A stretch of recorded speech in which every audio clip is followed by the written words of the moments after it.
Hi, this is Kathy Agan with the LSU Ag Center. I love using a slow cooker, especially on busy days. The slow cooker that you see in the picture on the video is actually the one that I use at home. It belonged to my mom before me, so it's gotten lots of use over the years. Slow cookers are a great kitchen appliance for helping those of us with busy days still serve a homemade dinner. However, there are a few things you should know to help make sure that your meal is prepared safely in your slow cooker.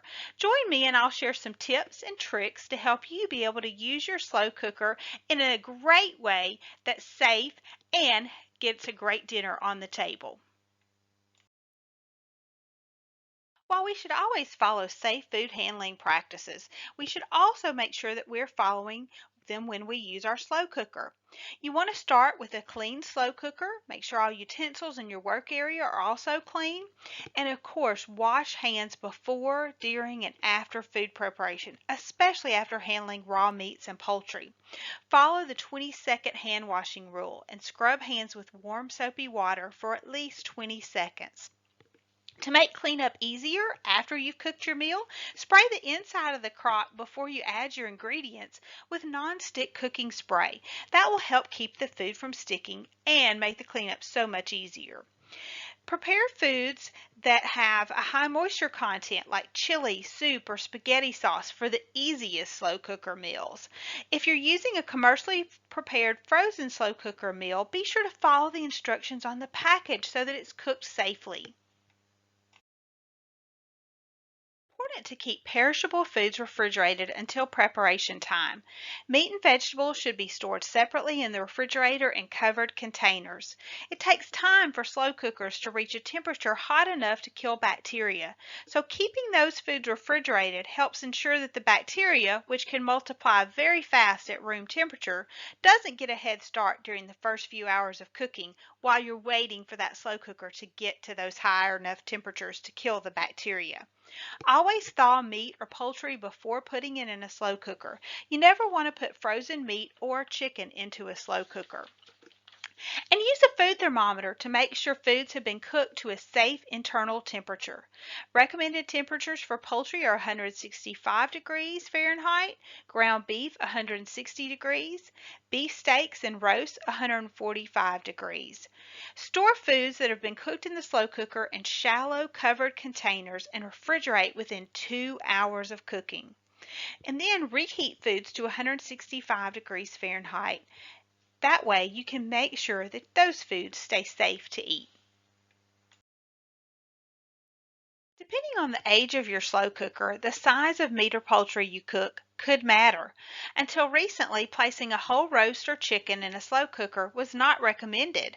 However, new research conducted by the USDA Food Safety and Inspection Service suggests that for newer models, it is safe to cook large cuts of meat and poultry in the slow cooker. Newer models of slow cookers are larger and more powerful than the older ones, so they typically are more safe to cook those larger cuts of meat. But if you're like me and you have an older model, you should continue to cut your meat or poultry into smaller pieces before cooking to ensure that it cooks safely. Filling the slow cooker properly and making sure there is enough liquid are important steps to creating a tasty, safe slow cooker meal. You want to fill the cooker between 1/2 and 2/3 full. Vegetables like potatoes and carrots usually cook slower than meat and poultry, so place them at the bottom of the slow cooker. And be sure liquid almost covers the ingredients so there's proper heat transfer throughout the slow cooker. The liquid is needed to generate the steam that cooks the food.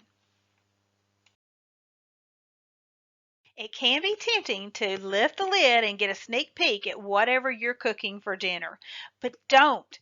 Keep the lid on the slow cooker during the cooking process. Remove the lid only to stir the food or check for doneness. Did you know that each time the lid is raised, the internal temperature drops 10 to 15 degrees in the slow cooker? And that slows the cooking process by about 20 to 30 minutes. Sometimes things happen. Once I filled our slow cooker with ingredients for dinner, headed off to work thinking about what a great dinner we would have when we got home that evening, only to find out when I got home from work that while I had put all the ingredients in the slow cooker and I had even plugged in the slow cooker, I had never actually flipped the switch to on. Those ingredients looked the same when I got home as they did when I left that morning to go to work. But thankfully I know, when in doubt, throw it out. Those ingredients had been sitting at room temperature all day while I was at work, well beyond the 2-hour rule that we should follow for food safety, which says that perishable food should not stay at room temperature longer than 2 hours. If I had decided to go ahead and cook that food, we possibly could have had a foodborne illness from the bacteria that could have been in that food from it sitting out all day long.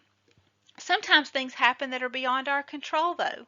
What if a power outage happens while you have food cooking in your slow cooker? If you're not home during that entire slow cooking process and the power goes out and you really have no idea how long the power has been out, it's better to go ahead and throw out the food even if it looks done. You never want to take a chance that that food may have sat for longer than 2 hours at room temperature, multiplying bacteria that whole time. If you are home and the power goes off, you might be able to go ahead and finish cooking the ingredients by some other means, but go ahead and do it immediately. If you have a gas stove, you could do that, or an outdoor grill. Don't let that food stay at room temperature longer than 2 hours. Always be safe. And remember, when in doubt, throw it out. You may have a family favorite recipe that you really wish you could make in your slow cooker. Sometimes I do too. So here's a few little tips to help you convert recipes to slow cooker recipes. The first thing you can do is try to find a similar slow cooker recipe to the original recipe that you're trying to make. Look at that recipe and see what's the volume of liquids they add, what is the cooking time, is it on high heat or low heat, and then use that as a basis to try to convert your favorite recipe to a slow cooker recipe. Slow cookers cook slowly because they're set at lower temperatures. Most of them hit about 190 degrees on low and 300 degrees on high. So there's a basic formula that you can follow, which says 1 hour of simmering on the stove or baking at 350 degrees equals about 8 to 10 hours on low in a slow cooker or 4 to 6 hours on high. And that's what the time that you need for meat to reach food safe temperatures. You can also just look at your recipe and reduce cooking times accordingly. So for example, if you have a pork tenderloin that typically roasts for 30 minutes in the oven, then you would look at 4 to 5 hours in your slow cooker. Liquids are important in slow cookers. Because slow cookers trap steam, you may need to reduce the amount of liquids in a slow cooker recipe compared to a traditional recipe. If the original recipe calls for 6 to 8 cups of water, you may want to start with 5 cups for your slow cooker recipe. However, don't leave liquid out entirely though.